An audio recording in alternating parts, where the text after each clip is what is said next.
So we got this article about title of the article is America's Feast or Famine Reality when $100,000 feels like poverty. Wow, interesting title, right? American Feast or Famine Reality when 100,000 feels like poverty. Wow, feast or famine. Wow. That could be like saying millionaires, billionaires versus, people barely making six figures or less. Author by Matt Smith via internationalman.com. He said, as an entrepreneur, my income has always been feast or famine. For years at the startup of a new company, I would earn literally nothing. Now, sure, employees had to be paid and all the expenses had to move forward, but I took no compensation. Let's see what it is he's saying.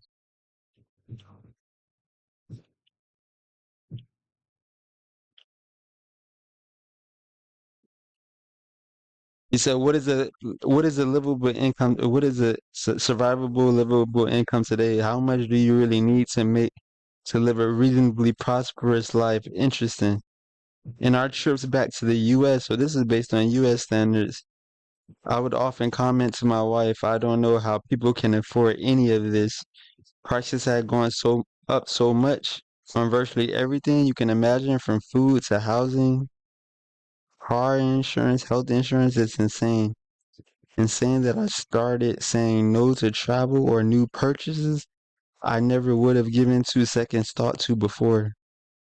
Admittedly, I'm in a position where these prices are much more of an irritant than a real impediment, but I have eyes and a heart. I look around, I see what's happening, and I'm worried. I'm worried not for myself, but for the fabric of society itself and all the individuals that are trapped. Wow. Individuals that are trapped financially, you would say? Wow.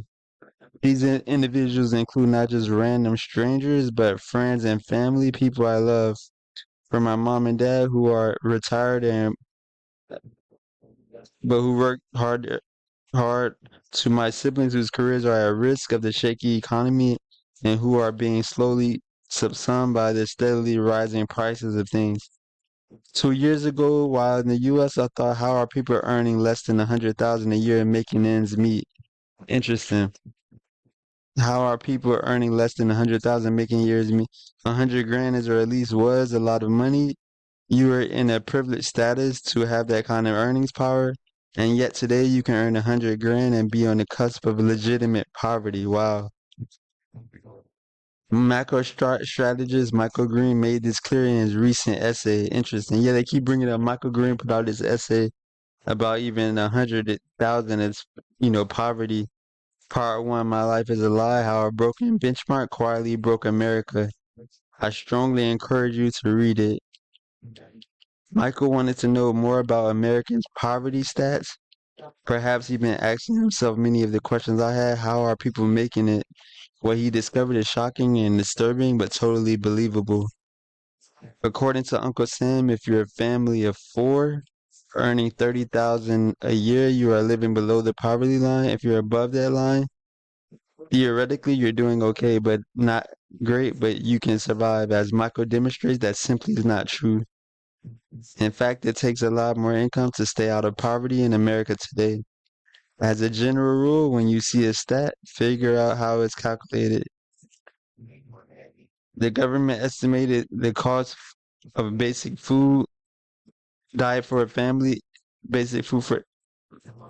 From there, the formula multiply that amount by three to account for other expenses. The formula looks like this: food costs in 1963 times 3 plus CPI equals poverty line. For 2024, that number is 31,200, as Michael says. So basically, those stats are just irrelevant. Everything costs is 100 grand or more for a family of four now. So if you ain't bringing 100,000, six figures more in or more, you're really, really, str- struggling.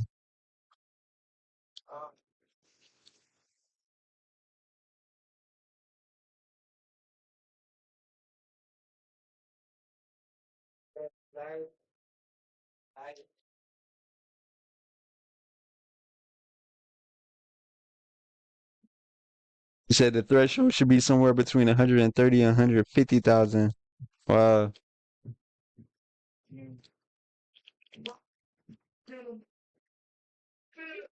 I wonder what the comment section gonna say on this. Let's get to it. According to Michael, families are in a trap. To reach the median household income of 80,000, most families need two earners, but the moment you add a second earner to chase that income, you trigger the child care expense, and that child care expense is ceasing about 30,000 a year. Wow. In practice, the second earner is working to pay the stranger watching their children so they can go to work in some soul crushing job merely to earn an extra 1,000 to 2,000 a month.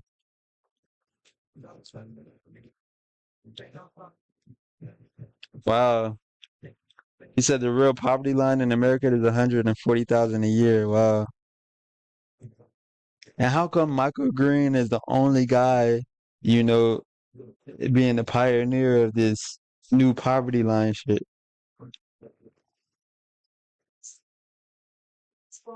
You know? So the cost of participation, he said just to participate in the economy, the cost is far higher. He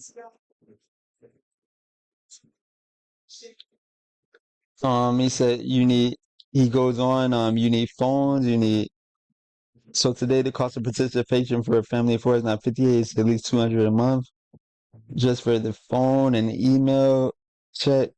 And then he goes on to cover the skyrocketing healthcare costs, which in 1955 was $10 a month or $115 adjusted for inflation. But today, the average family's premiums is over 1,500 a month, which is four times the rate of inflation. Wow. Wow. Insurance must be one of the biggest scams out there. 3,000 a month for health insurance I never used, and if I did, the deductibles would be at least 10,000. Wow.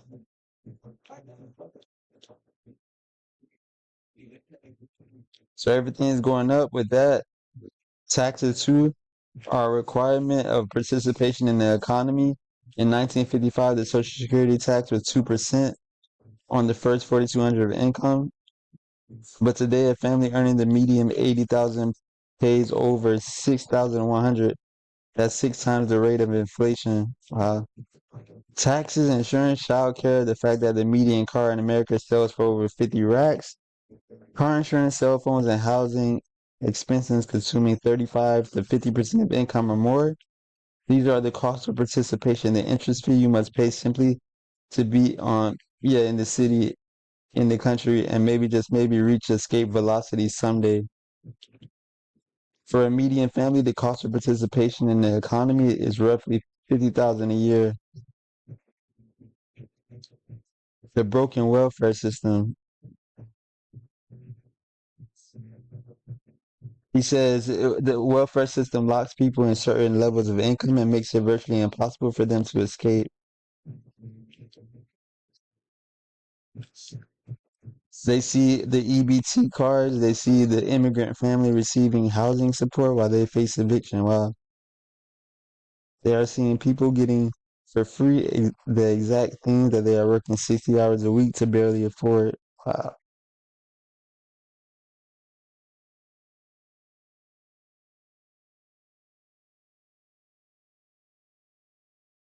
Wow.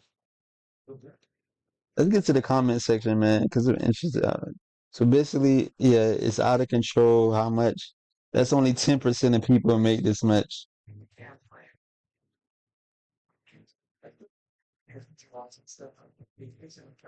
So 56 to 1, a lunatic. Thank goodness the Federal Reserve was created to prevent runaway inflation and boom slash bust cycles hip hop hooray. Thank goodness the Federal Reserve was created to prevent runaway inflation and boom slash bust cycles hip hop hooray.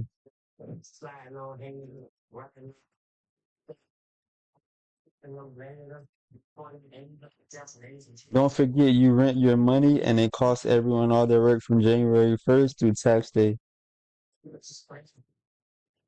That is then sent to pay only the interest on the money. So it isn't 140,000. It is 180,000 because your rent on money could be 41,000 interest in.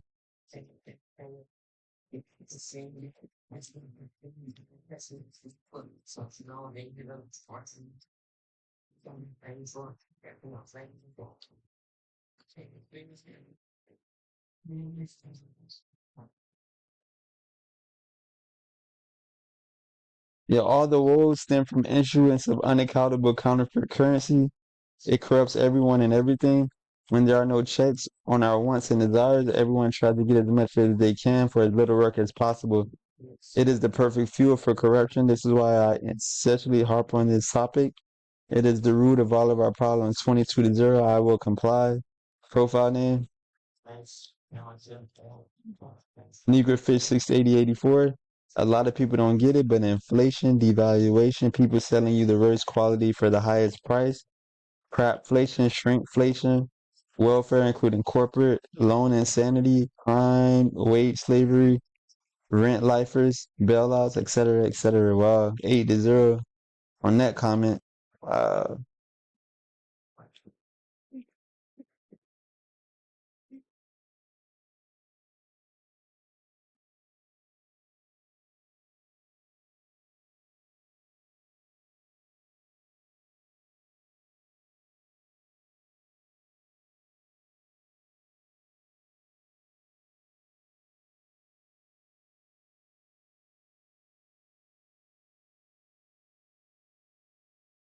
let's see what else they saying.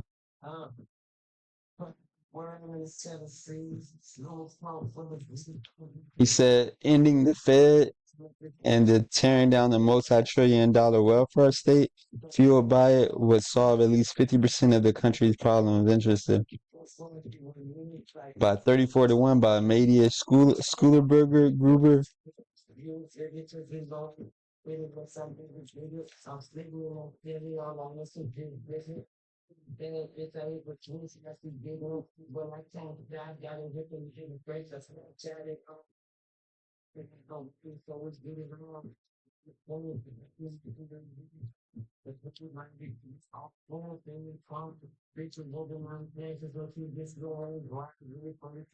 Hmm.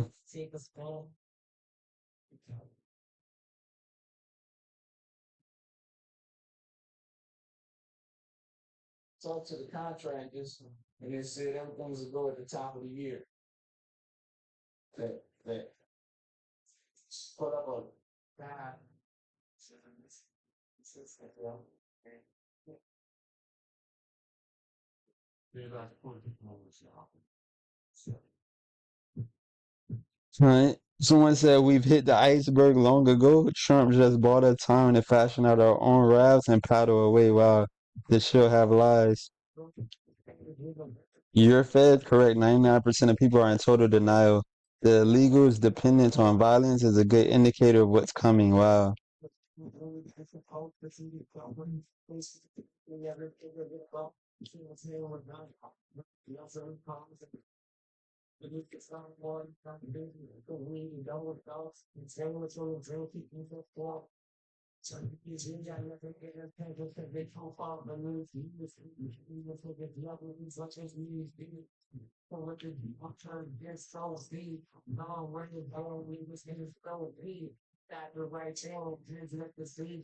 Daniel Fuller, premium member, says good start, but the reality is worse. Many people get stuck in a job, career, or location for a variety of reasons. Mobility ain't what it used to be.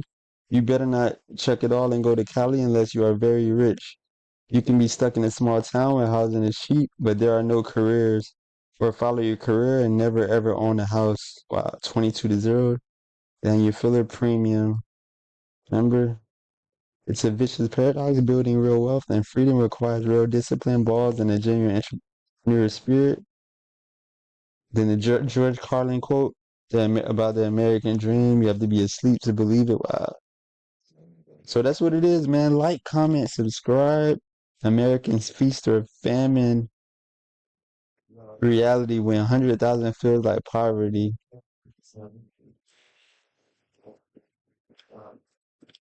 All right, so that's what it is, man. Like, comment, subscribe. Maybe we could do a part two on this one too. Holla.